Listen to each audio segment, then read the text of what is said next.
Hari ini saya akan menjawab pertanyaan dari Sanggeni 768 yang mengenai proses doa.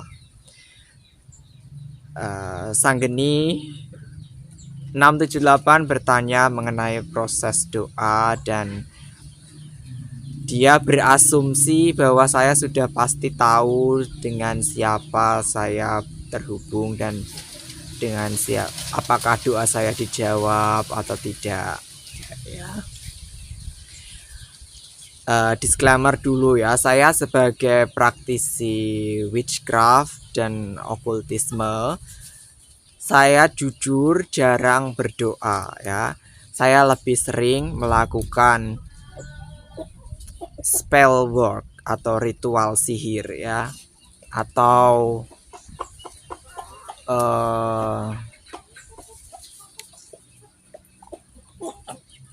melakukan afirmasi atau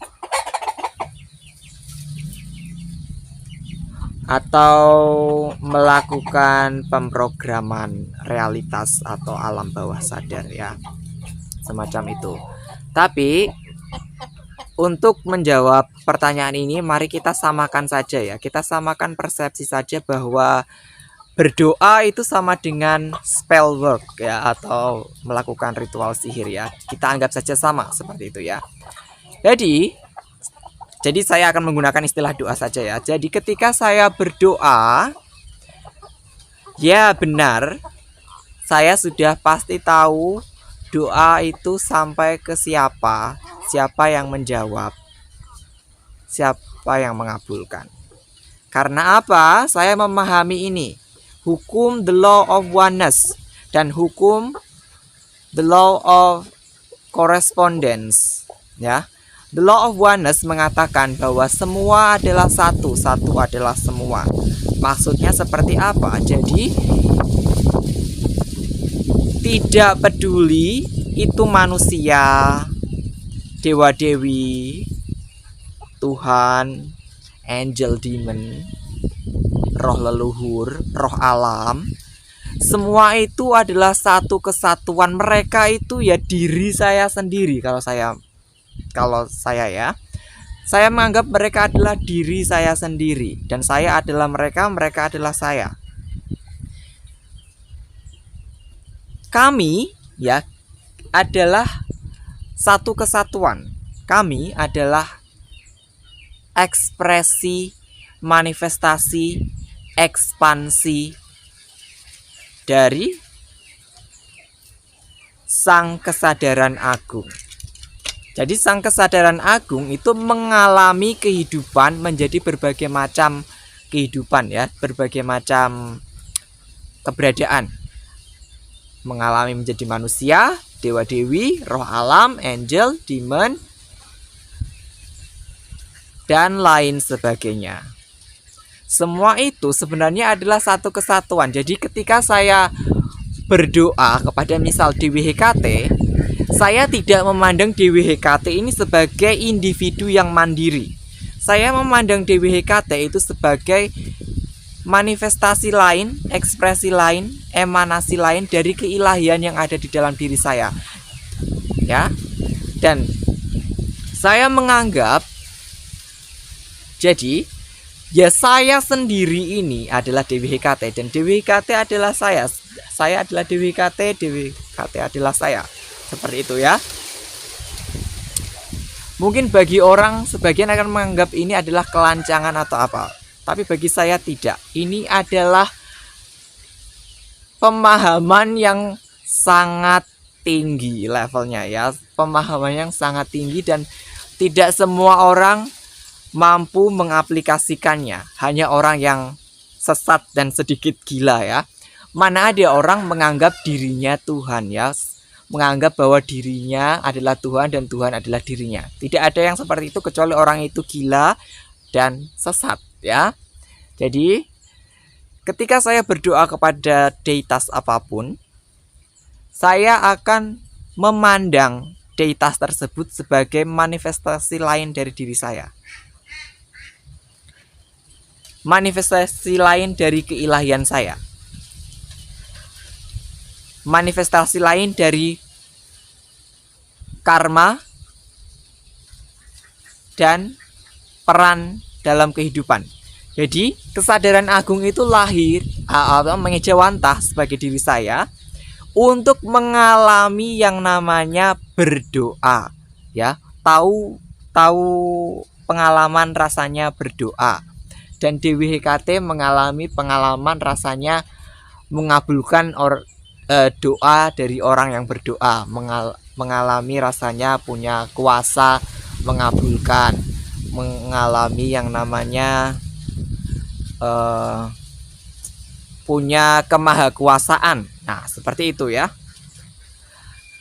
Selain itu ya, selain menganggap bahwa deitas tersebut adalah ekspresi lain, manifestasi lain dari keilahian diri saya menganggap ini the law of correspondence. Saya menggunakan the law of correspondence atau hukum korespondensi.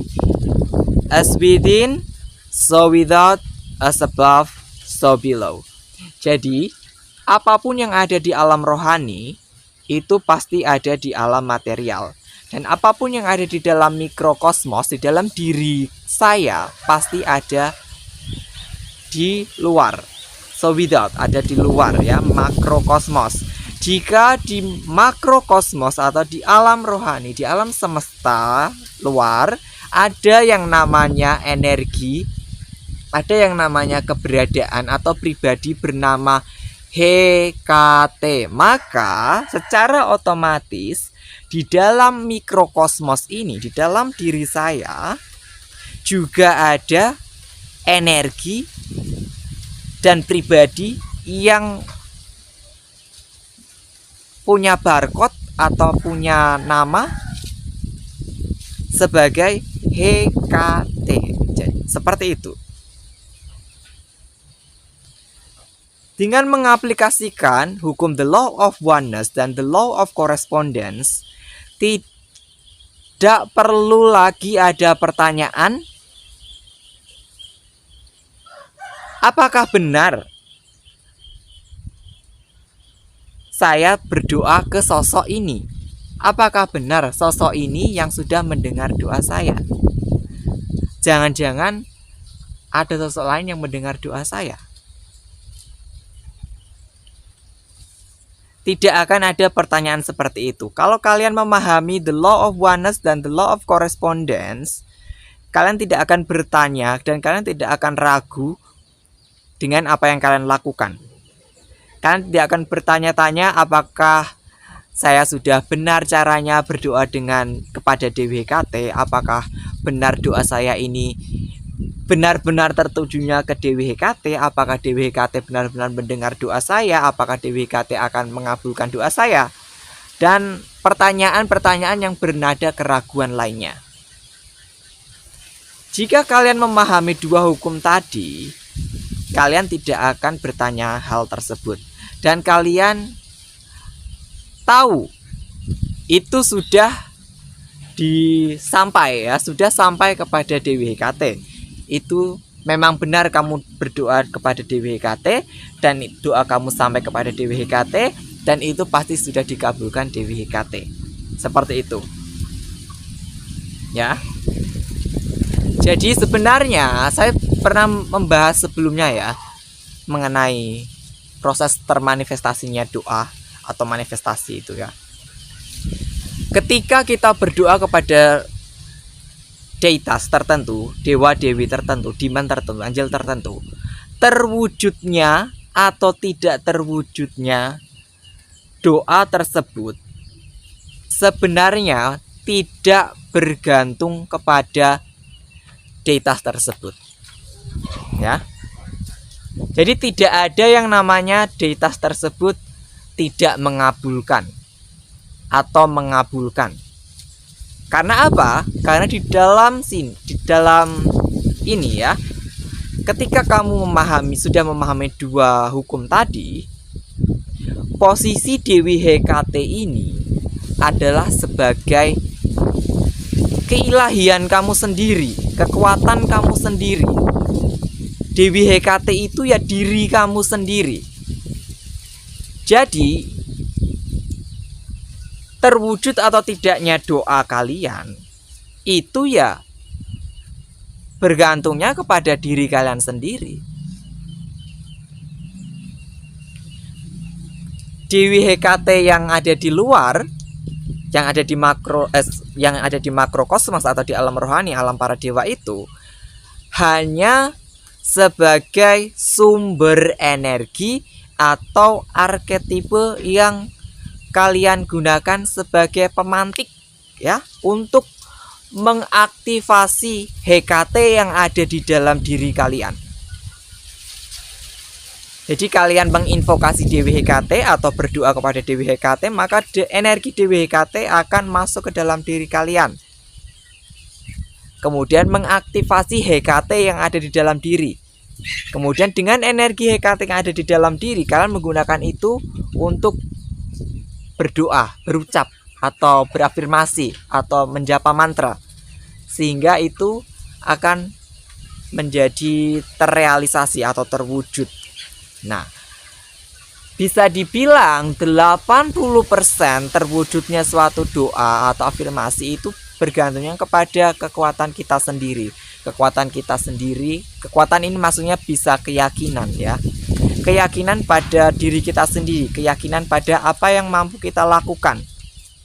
Keyakinan pada keilahian kita sendiri, ketidakterbatasan kita. Sisanya adalah urusan karma dan usaha ya. Meskipun 80% adalah berdasarkan pada kekuatan kita sendiri, kekuatan dari keyakinan dan magic ya. Magic yang ada di dalam diri, magis yang ada di dalam diri, sihir yang ada di dalam diri. Usaha dan karma itu tetap mempengaruhi ya. Jadi seperti itu. Jadi 80% dari diri kita sendiri, 20%-nya itu kombinasi karma. Karma itu artinya perbuatan ya. Jadi perbuatan itu berarti termasuk apa yang akan kamu jalani dan apa yang sudah kamu jalani ya. Apa yang sedang, sudah, dan akan kamu jalani. Itu semua ya. Perbuatan, karma, usaha itu termasuk juga karma. Semoga itu menjawab ya pertanyaan kamu. Jadi kalau saya harap setelah mendengar jawaban ini kalian tidak perlu ragu lagi. Kalau memang kamu mengimani Tuhan A, ya berdoa. Tapi kalau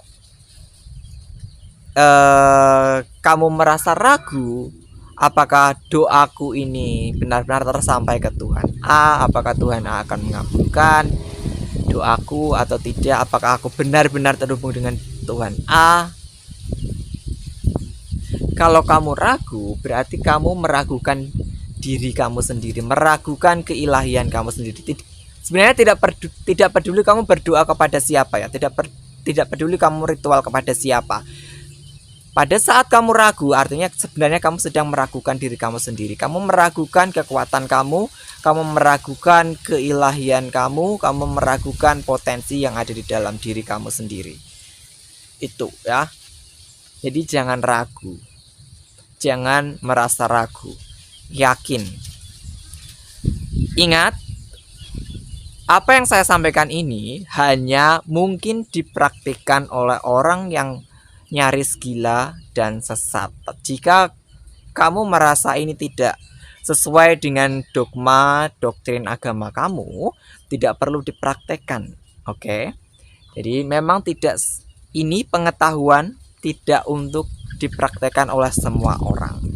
Ya, itu saja dari saya. Semoga bisa memberikan sedikit referensi dan juga memberikan sedikit perluasan kesadaran. Sampai jumpa di video Maginis Kala yang lain.